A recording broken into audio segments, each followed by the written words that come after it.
Okay, recording started. Let me share my screen.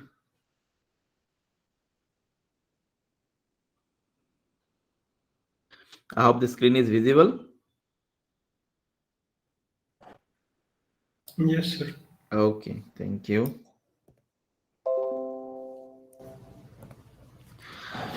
Okay, so in term paper, I'll give you I've decided to go with only 2-3 areas. It's not because only 2-3 areas are discussed, and I don't want to give you the topics which are not discussed yet in class. So the topic that discussed well in class is replacement policy, STD-RAM based right endurance. Right bypassing concept is not discussed, so right bypassing I'll discuss now. So we'll start with replacement policy. So all the replacement policy discussed in class, I think we start with LRU. Then I've discussed DIP, DIP, or all the RRIP. RRIP has two, three replacement policy in RRIP, SRRIP, DRRIP, TADRRIP. All these things discussed in class. Then I think Hawkeye is discussed in class.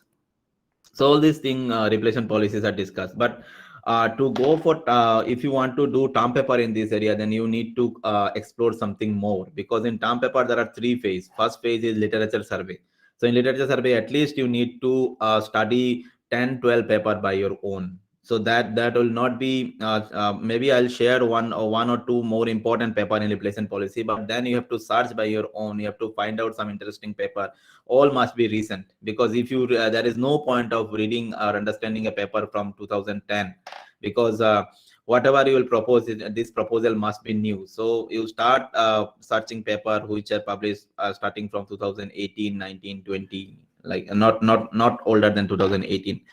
So you have to read at least 10-12 papers, and then only you can decide that which problem you want to, which is your problem statement. So literature survey is very important here. So you cannot claim after at the end of the this semester that I didn't find the problem statement.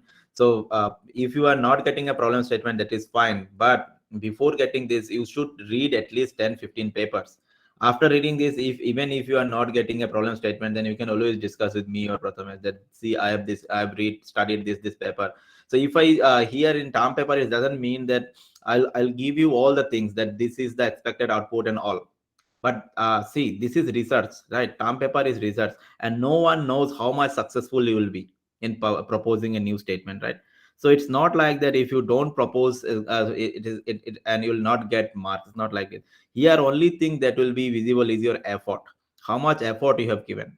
If you are giving effort, after giving effort also you are not successful, then I will understand it. Not every time a researcher will not be successful, right? Sometimes we do experiment may go wrong also. So it's not like that I have to propose something, I have to improve the performance. Don't think like this. Try to understand new papers, try to understand the problem statement, try to find a good problem statement. I will only see how much effort you have given throughout this 1.5 month. So that will be should be the main motto. So don't think like this that I have to propose something new. I have to give new improved performance and all. Those are required, but secondary, not the primary. Primary thing is your effort. Why? Because my another indirect goal from this stamp paper is, if you spend time on literature survey, if you try to understand the problem, then what will happen, then you will get some confidence on this area. And if you find some good problem, then you can work it on summer also. And as well as if you are interested to continue your MTP in this area, then we have three faculties here and working in computer architecture. So so my main intention here to build your confidence, build your interest in this area. And this is that's why I propose this course, and I discuss only the recent research paper in this course. Okay, so as I said, if you want to go with replacement policy, then you need to understand some more recent replacement policy. One recent replacement policy proposed in 2021 or 2022, I think it is called Mockingjay. So that paper I'll share with you, and you have to study that paper, and you try to understand what is the difference between Hawkeye and Mockingjay. and you try to search a more recent replacement policy and try to understand what in which direction modern replacement policy are going on, means what is the major difference between these policies and the policy proposed 10 years back like RRIP, DIP. What are the difference? And then try to understand what are the more scope possible, means what new we can do in these areas and all. So I'll give you some ideas here. You can see in the left side, there is a line here, possible term paper. Here, this is the line, possible term paper. So I'll discuss this point, possible term paper. So 1 2 3 4. So but before that, I'm just discussing some basic knowledge, basic concept. So replacement policy done. Then if you go to second point, term paper, this second point, STT RAM based right endurance. So I think right endurance, I've explained some paper I've already shared. Some paper from Sukan Agarwal of IIT Guwahati I have shared, right? So those papers, if you go with STT RAM, uh, suppose this is your STT RAM based last level cache. So the paper that I have shared of Sukan, they are only trying to distribute the right within the set, right? So suppose there will be a window here, and based on this window, there will be a window here. So this will be a read-only window, right? They are moving the window from one position to another position. So those concept you read again, and maybe you need to read more on this. But you can see that these technique, the technique that I explained, they are only concentrating on a particular set, and only concentrating on ways, right? What about if some set is very heavily loaded, means more number of writes are happening on this two set as compared to the remaining two set. So these type of issues are not handled by the technique that I've discussed. So those are only inter set, right?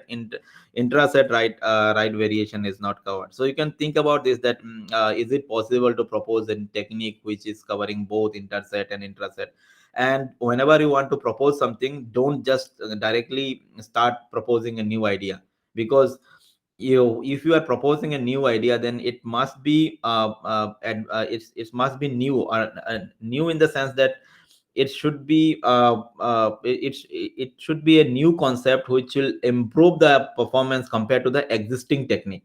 So if you just propose a technique and if you said, okay, if I apply this technique, then most probably it will give better performance as compared to the Sukon's paper, right? Suppose the Sukon paper, I forgot the name, suppose SW, I forgot the name. Suppose paper one. This is Sukon's paper. So if you just concentrate on his paper, and if you propose something, and you say that, okay, if I propose this, then it will improve the performance as compared to P1, then this is not a good choice. First, you try to read what are the recent paper proposed. So that's why literature survey is very important. At least you understand 10 papers in this area, and then you decide your problem statement. Because after reading 10 paper, you'll understand that what is the limitation, what is the thing that is possible to extend in this area. Because whatever you will propose, this proposal should be a new proposal in this area, and we need to compare our idea with at least 2 3 existing papers, existing work, recent work, and we have to show that, see, our work is better than these works. So literature survey is very important. Don't just directly go with the idea. Maybe if directly you are getting an idea, then also you have to go in a reverse way, and keep your idea intact in one side. But then again, you'll go and read papers and then verify that if the idea that you are thinking, it's correct or not. Okay, so this is one area where you can work STT-RAM, how to improve the write endurance of STT-RAM. But the write bypassing part is not discussed yet in class, but I will discuss it after midsem. This is also interesting because STT-RAM has two problems with writes, right? One problem is it is taking more time. The write endurance problem means if you write in the same cell multiple times, then that cell is damaged much early. So those technique regarding this is already discussed in class. But another problem is the latency, right? The write is also very energy consuming, as well as time consuming. It will consume more energy, it will consume more latency to write something in the STT-RAM. But read operation is almost same as or even better than the SRAM cache memories. So Here the another concept is how to reduce the write latency, or how to reduce the number of writes in STT-RAM. Because if you reduce the number of writes in STT-RAM, then it will improve the latency, it will improve the energy consumption also. So that is for this, a technique called write bypassing is used. Write bypassing means, suppose you have the upper level of cache, okay, and the cores are here. So suppose this is L1 cache. So now suppose when L1 will write something back to L2. So this when it will happen, right? You can assume that a putx request means, suppose there is a block here, the A, B, C, D, the set is full, and there is a block here which is dirty. So in this case, if L1 will replace something, then that block will be written back here, right, in the lower level cache. But in that case, if you have a prediction mechanism, and that prediction mechanism predicts that, okay, look, this block A that you are trying to write in last level cache in LLC, this block will be never accessed again. So if this block will never access again, then there is no point to write it in LLC. So what we can do, will bypass the LLC and directly write it in main memory. You can directly write it in main memory. This is called write bypassing. Why you are bypassing the write? Because if there is a prediction mechanism which is predicting that, okay, since L1 is writing this A back, there is no chance that in near future the core will again request for this block. If we can someone can predict this type of thing, then we can bypass this block and directly write it to main memory. So if we bypass this and directly write it to main memory, there are we are getting two advantages. First, you are not writing it in LLC, which is STT-RAM. So in this way, we can reduce the energy consumption, we can reduce the latency. So because this writes, if you don't go with write bypass, then this write will create another problem also. Because if this is your LLC, then there will be a queue also, right? This is called read write queue. Suppose maybe there will be separate read or write queue, but I am writing only one queue here, read write queue. So all the request that is coming from any of this L1, either from this L1 or from the L1 from the right side, all the requests, read or write requests, will be and queued through this. This is called read write queue. So if there are multiple writes coming and the LLC is STT-RAM, then what will happen? Writes will take more time. So if writes will take more time, then read will be waited in the queue, read queue.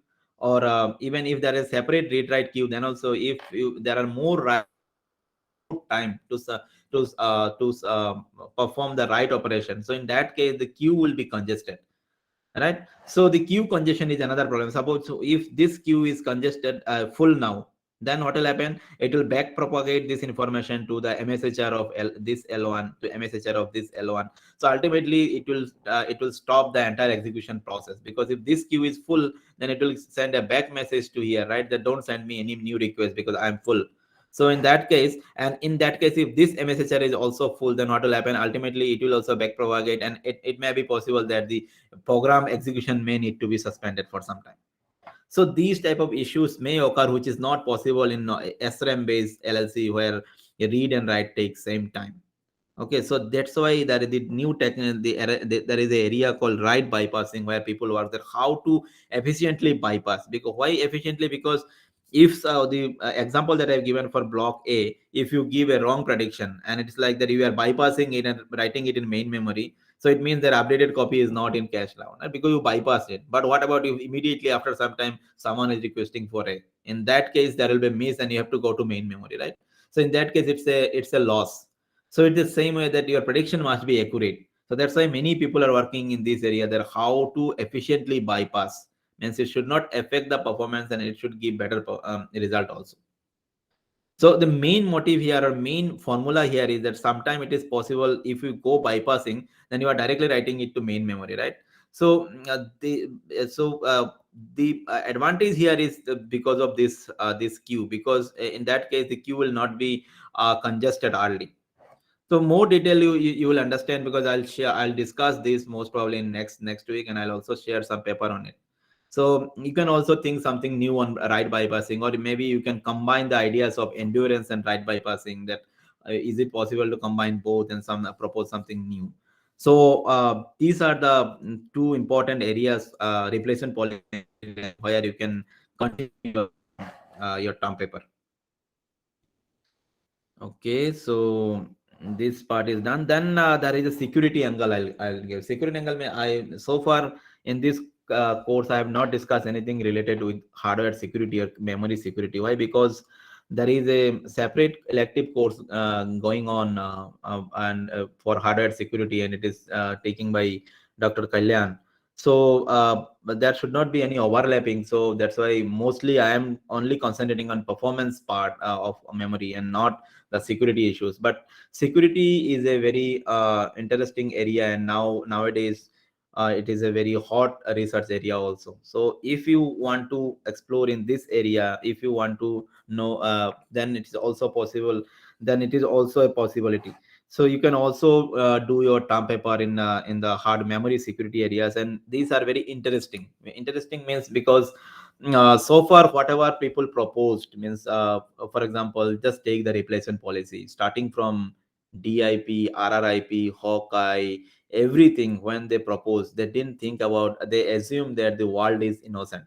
Why I'm saying world is innocent? They assume that the all the application that will run on the core, they will be innocent. They will not try to misuse the replacement policy. They assumed it. But now people started thinking like this. No, why? If there is a processor already designed, then it is not a difficult task to understand that what is the underlying replacement policy, because someone will reveal it, right? Someone from the manufacturer company also, you can reveal that okay, the underlying replacement policy is DIP, suppose. Then is it possible to write a application in such a way that it will misuse DIP and it will degrade the performance? This is one way. So these are called DOS attack, mean denial of service attack. Those attack will only degrade the performance or try to damage the chip and all. So I'll also discuss one such attack is called row hammer attack for main memory. So those are only to performance degradation and data corruption related attacks. There are some more attacks possible. These are called, there are two well-known attacks. It's called side channel attack, and covert channel attack. SCA and CC. Those attacks are have happen on cache memory to steal some information, to steal some secret key. So I'll only concentrate on covert channel attack. So I'll just quickly explain what is called covert channel attack, because since I have time, so I can explain it. Suppose you have two cores. One is called C1, it has its own L1 cache. You have another core called C2, it has its own L1 cache. And there is a last level cache here, sharing by all. So I'll only concentrate on one particular set here. Okay. So now, suppose there is a very secret application running on in this code. This code always runs secret information, code 2. So you can say see, that this is a secure code. And in code 1, you can run any other applications. So suppose oh, for this code, there is a very secret information is there. And assume that with all the secure application, there is a Trojan application also running in this core, Trojan application, and this Trojan application knows some secret information. So any information in computer world will be binary, right? So suppose it knows a information like this 101010. This is a secret information, and this Trojan want to send or share this information with a spy application running here. So this is called spy, this is called Trojan. So you have to understand that C2 is a secure core, and in this secure core, normally the secure application runs, but somehow there is a Trojan application also running in this core, and this Trojan application knows some secret information. And this secret information, it wants to communicate with another application that is called spy running on core 1. But according to the security policy, Trojan and spy cannot communicate directly. Means they cannot share any memory, suppose, or it's not possible to communicate directly from Trojan to spy. So in that case, it cannot directly send 101010 to spy. So what it can do? So now the interesting idea here is the Trojan and spy can misuse the behavior of cache memory, and they can send the bit one by one. Means ultimately what they need to send, they need two policy one, how to send binary 1, and policy 2, how to send binary 0, right? Because if these are the two policies, then just repeating these two policies, they can send any sequence of information, right? Because ultimately any information is a sequence of binary 1 and binary 0 on. So now one point here important is one of the basic property of cache memory is time taking by a hit and time taking by a miss. If it is a cache hit, then if the time is X, then if there will be cache miss, then time will be at least 100x to get the block from main memory and all. So these time difference is very huge. That's why there was a, I think, a related question in midsem also, that suppose if someone is able to observe this time difference, that whether suppose this core C1 is requesting for a block, then when the core will request for a block, it will record the exact time when the block will be received by this core. Means first it will request and then it will wait for the response, right, when the block will be received. So these time, this called actually called memory access time, right? And average of all such time is called average memory access time. So these memory access time of all blocks will be recorded. It can be recorded by a core or by a application. It's very simple, very simple. In real machine, I'll explain you how you can do this. So if there is a miss or hit, you can easily predict from this, right? If the block access time is very high, you will understand that, okay, it was a miss in LLC.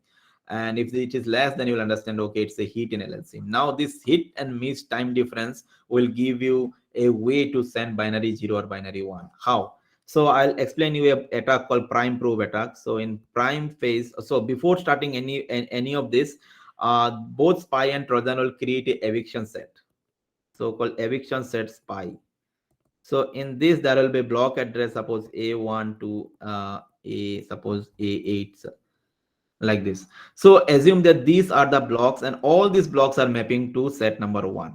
It is possible, right? We know that this is a set associative cache. If it is a set associative cache, we know that from which addresses set index will be 00, right? So that suppose this is the 32-bit address, offset is not important, tag is not important, but this is set index. So I'll consider all these address like A1 to N, all of these addresses as 000 here.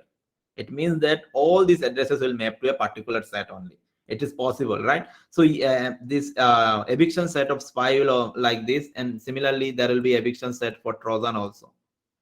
And this, suppose this is B1 and B8, suppose they'll create like 2 eviction set.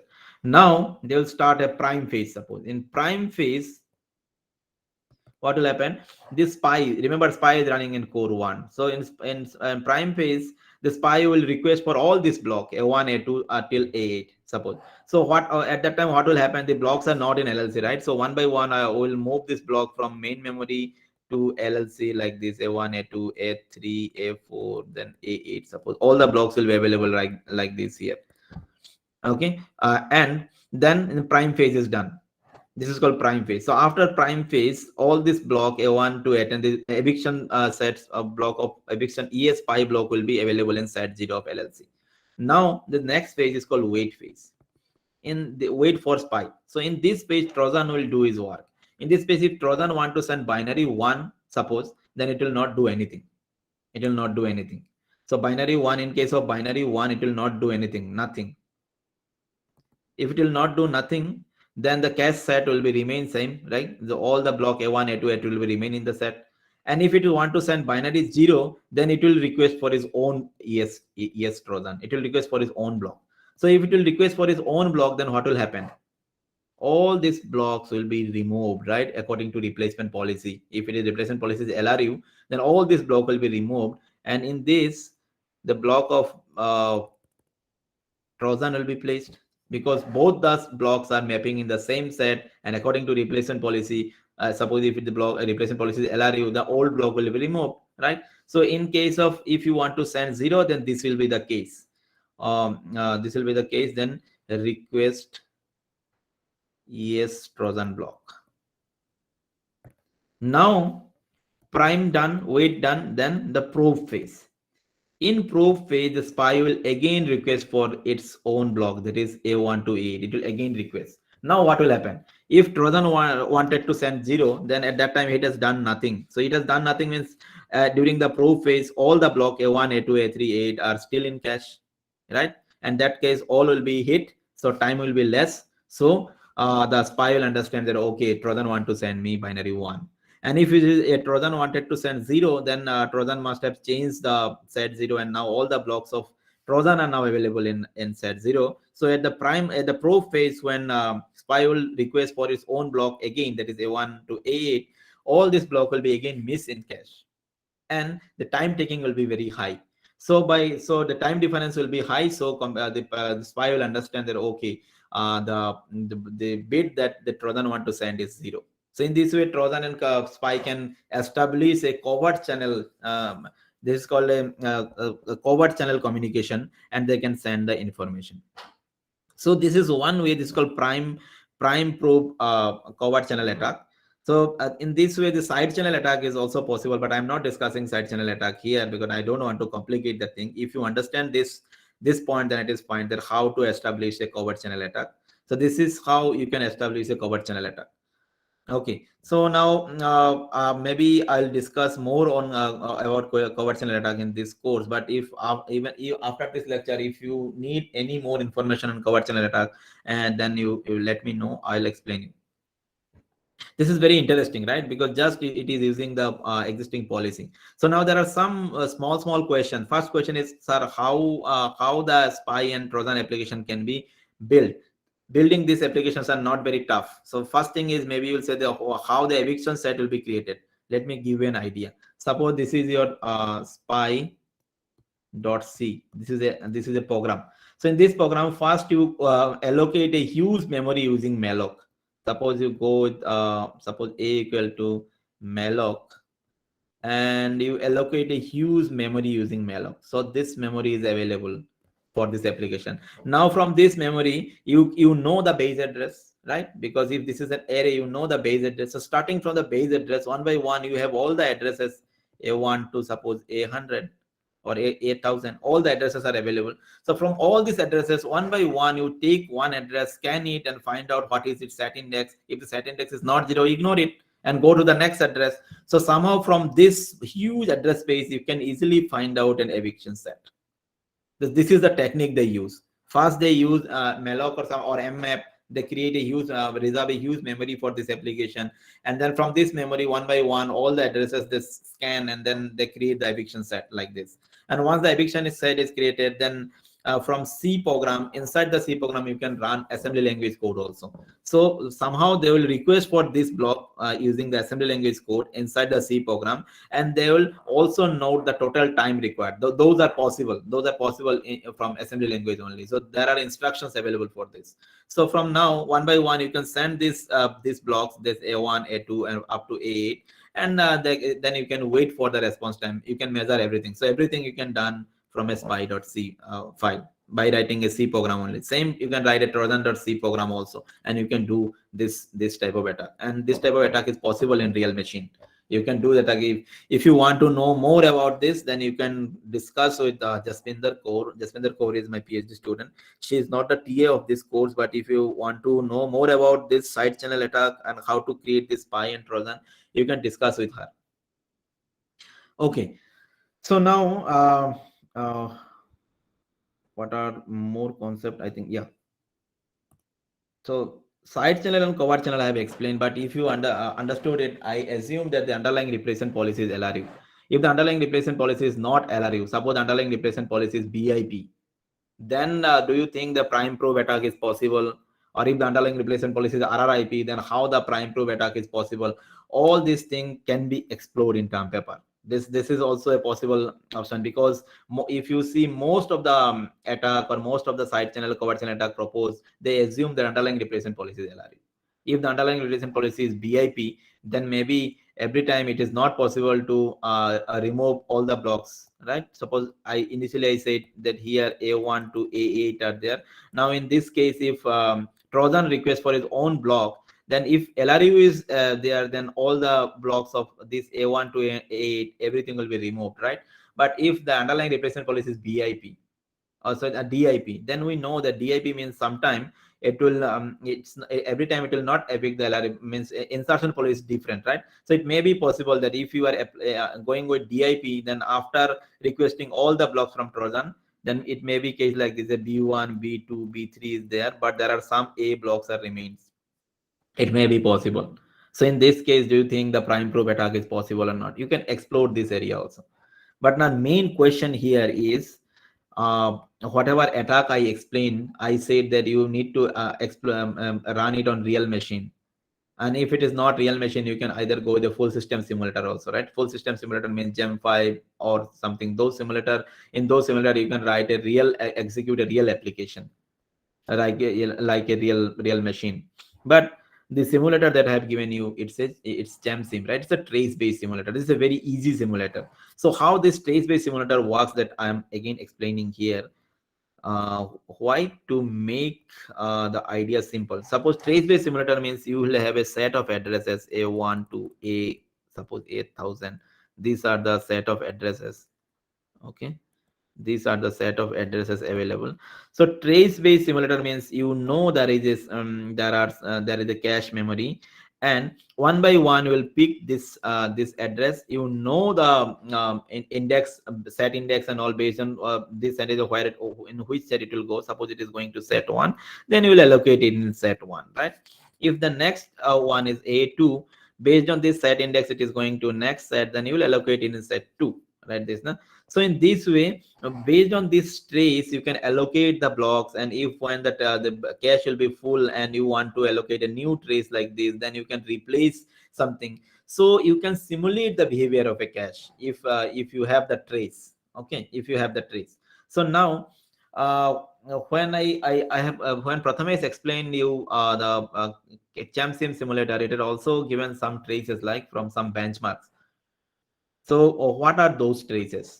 So actually, suppose there is a matrix multiplication, matrix multiplication dot c. There is a program called matrix multiplication dot c, and you want to run this program in ChamSim. You cannot directly run this program on ChamSim. So what we will do? First, we will run this matrix multiplication program in a full system simulator. And when we'll run it in full system simulator, suppose this is the simulator, this is the core of the simulator, full system simulator, and this is your cache.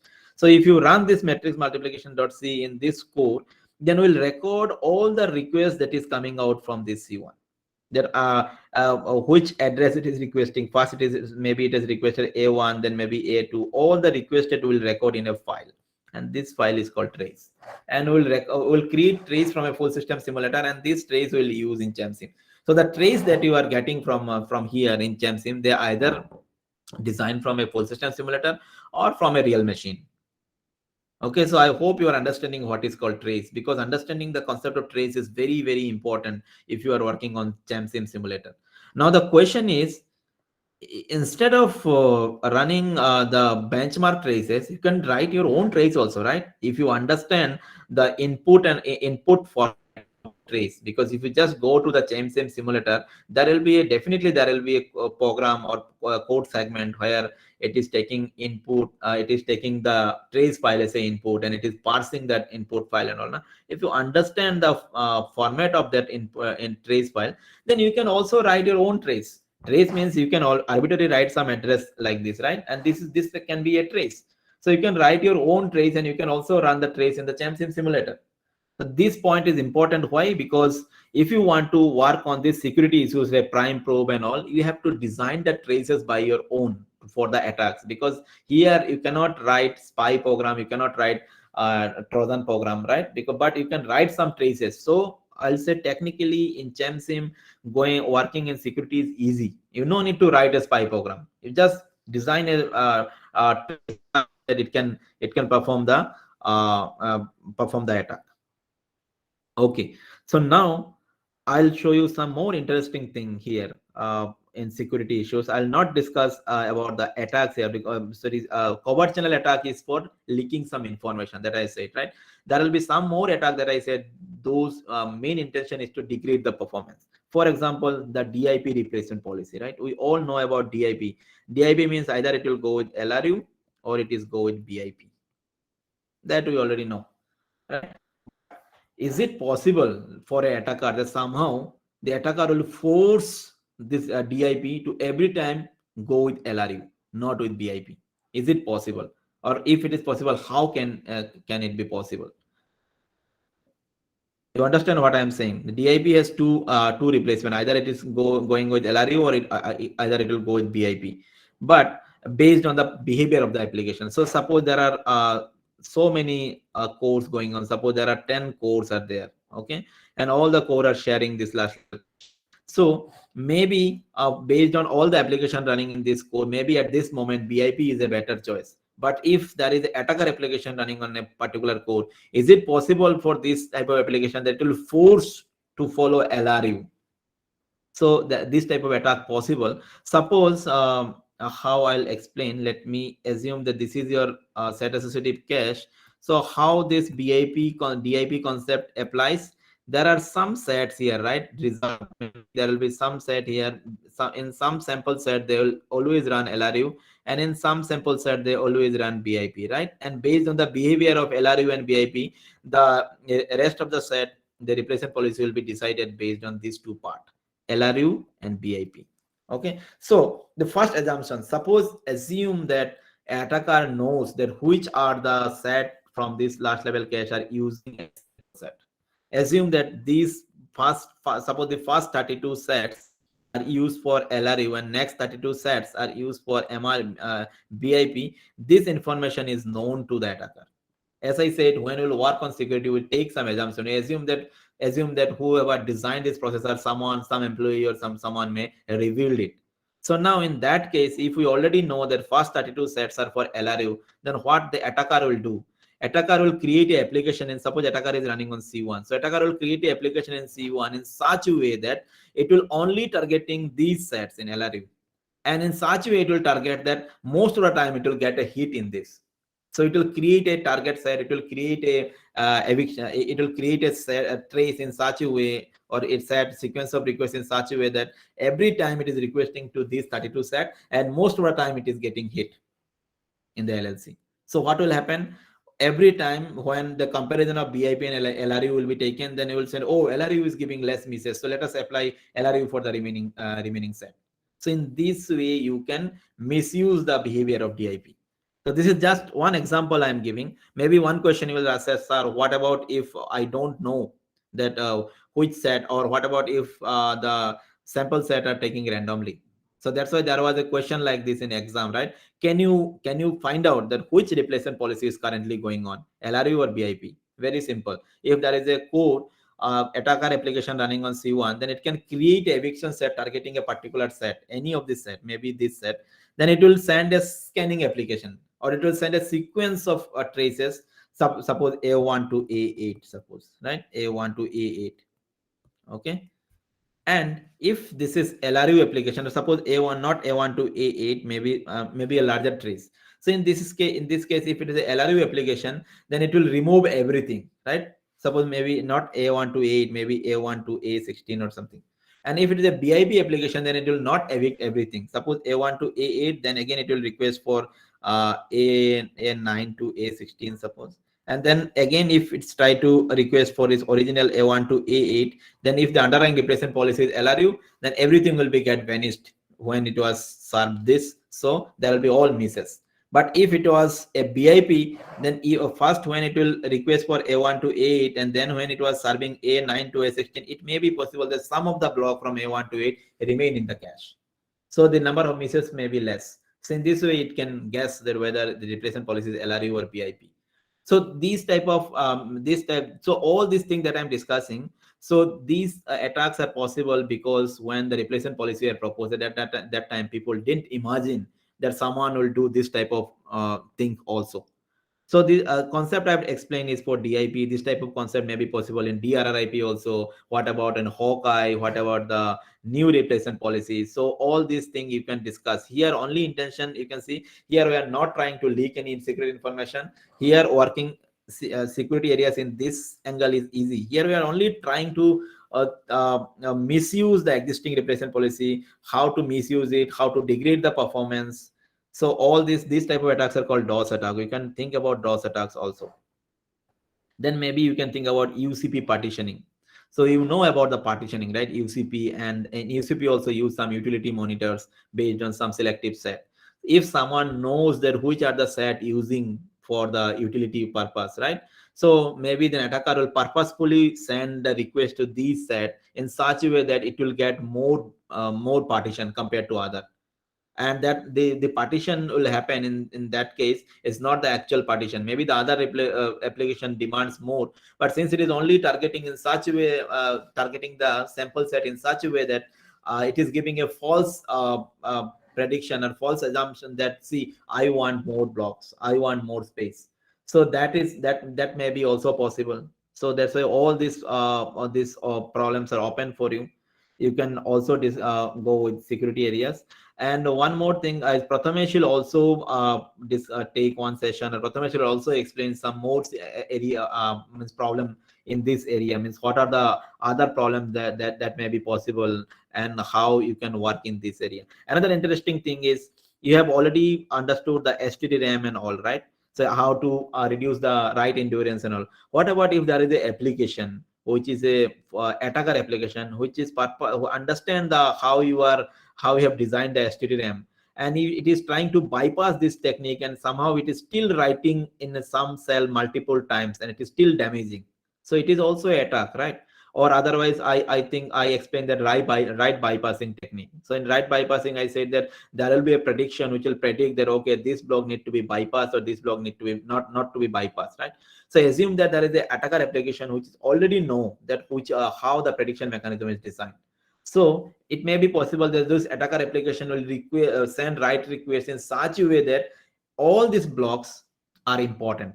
So in that case, you cannot bypass them, because your prediction mechanism will detect that, okay, this is an important block. So all this the congestion will be still there. So as I said, now there will be a queue here, and there is a bypassing technique. So if there is a bypassing technique have a prediction mechanism. So here what you can do, that there is the attacker application which is know that how prediction mechanism works, that it can misuse the prediction mechanism in such a way that every time the block will be predicted as useful, so there will be still congestion.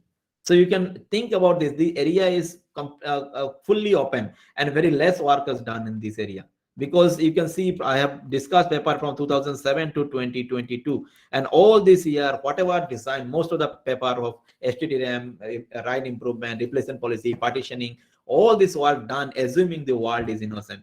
Now if you want to hammer these ideas, if you want to misuse, if you degrade the performance, it is quite possible. And if you can do this, you can propose the paper. Your term paper will be done from this, even if you are not proposing a countermeasure. Why? Because exploring the possible threat is also a good work, right? So if you your there was I think the batch before Prathamesh. In that batch, I have a student called Anurag Agarwal. He proposed a cache partitioning based covert channel attack, not any countermeasure, and that paper was published in Date, and it was also nominated for best paper award. So you can think in this direction also. And as I said, if you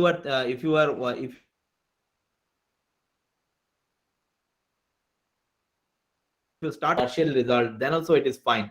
We will complete the work in summer, but the work should be solid. Okay, so I think I explain you the difference between full system simulator and trace-based simulator. So in trace-based simulator, we mainly go with trace, and how to generate trace, how to generate your own trace, all are important if you want to work on security issues. Then some possible term paper. So in possible term paper, so impact of cache partitioning and modern replacement policy. You can work on this. Suppose we have explained Hawkeye. I said read some more replacement policy. When you read those replacement policy, you will find that there is no concept of partitioning. So it is not required. Or if it is required, then if we combine partitioning and this replacement policy, what will happen and how it will work? Do you need to propose something new, or do you need to handle in a different way? All these things you can explore. Though these you can combining this technique. This is, I'm just giving some options. Impact of cache partitioning on STT-RAM, right? Because STT-RAM, we explain the papers of Sukan Agarwal, that how we can divide into multiple windows and all are fine. But what about if we want to implement partitioning on top of it? What will happen? How the write endurance technique will behave? How the write bypassing technique will behave? So for example, suppose partitioning of a particular application is very less. So I think for that application, we need more aggressive bypassing, right? Because or so we can think about this also, that if the partition is used for a particular application, the partition is less, do you need to change the bypassing technique and all? These areas you can work. People have not worked in these areas. Implementing prime proof attack on different replacement policy. The point 3 is important. In point 3, maybe it will not be a very big research contribution, but we want this implementation, and based on this implementation we will work further. So if any of the group wants to work in this point, this point three, then this is also it will be a good mtp, term paper, sorry, this will be a good term paper. So here what we want, that you want to implement prime proof attack on different replacement policies, LRU, DIP, Hawkeye, on Chamsin. Because on Chamsim currently we don't have support for prime proof attack and all, but we have lot of work pending uh, on this, that if someone implement prime proof attack on Chamsim when the replacement policy is LRU, DIP on DRRIP, then it will be a very good work. So but here the work will be less, literature survey will be less, but yes, this will be a very interesting work. And if you do this work, then in summer we can use this work and propose some new technique, and you can also work in future also, because this will be very good work. Then right bypassing. So as I said, if you work on right bypassing, either you can propose some new interesting right bypassing technique, or you can work as a security angle, that can you fool the existing bypassing technique to do a DOS attack. Think about the partitioning, think about not making any candidate eligible for bypassing. So all this here, either you can go with proposing new bypassing technique to improve the performance, or you can go with a new attacking idea to fool the existing bypassing technique. Then 5 and 6 are proposing new replacement policy, proposing new right endurance techniques. So obviously for 5 and 6, as I said, if you want to propose some new replacement policy, you have to be updated till what are the replacement policies till they are till 2022. Otherwise, don't just try to extend RRIP. That will not be a good idea.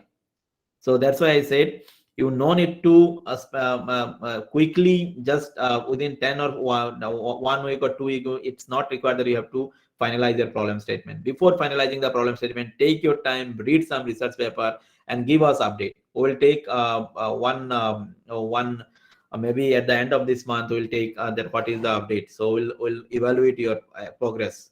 So if you are reading papers, if you are reading more papers, you are discussing, you can discuss it, then we'll consider it that you are giving effort. So here I'll only thing that will check, as I said, is how much time you are giving, how much effort you are giving to this term paper. Even after that, if you are not getting good result, then we'll consider it. So hope you are understanding it. So and then as I said here, so no, up to point 6 I have already discussed, right? So these are some possible term paper options that I have discussed. So the video is recording, right? So I'll share the recorded video. You check, watch the video again. You try to understand that if you want to work in any of these areas. And also Prathamesh will update something more, and he has also some interesting problem statement related to security only. So you will also share those ideas, and then it is up to you that which problem statement or which area you want to continue, and then in that particular area you will read more papers. So what I will do today, I'll upload this lecture, and also I'll share a folder, and that folder I'll share some interesting paper on replacement, on security, on right bypassing. And from this point you can start reading those papers, and then after that you have to start new papers. But yes, first try to fix one particular area. Don't I think it will not be a good idea to read all the papers, because I think there will be less time. Yes, if there are time permits, maybe you can read the initial paper of replacement, partitioning, security, all. But if you want, I think you can target only one area. So take some time, discuss with Prathamesh also. You can discuss with Prathamesh also, and you can also discuss with me. And then you first decide a particular area, and then start reading in this area. And after that, I'm assuming that in the entire month of March, you will read some interesting ideas, and then by the end of this month, you will start thinking about your problem statement. Okay, so I'll stop this lecture here. If you have any doubt, you can ask me now.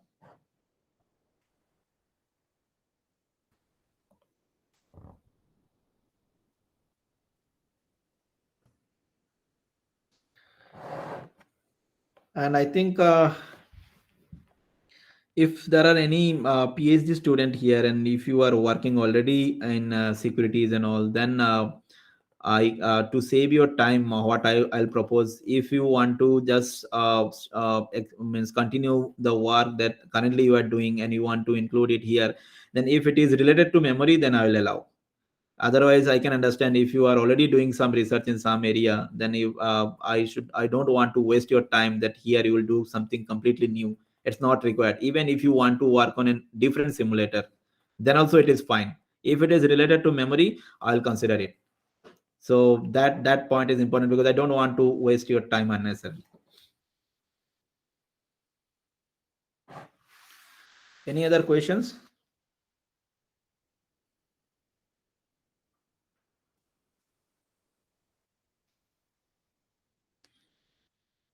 If there are no questions, then I'll stop the lecture here, and I'll upload the recorded lecture by today evening.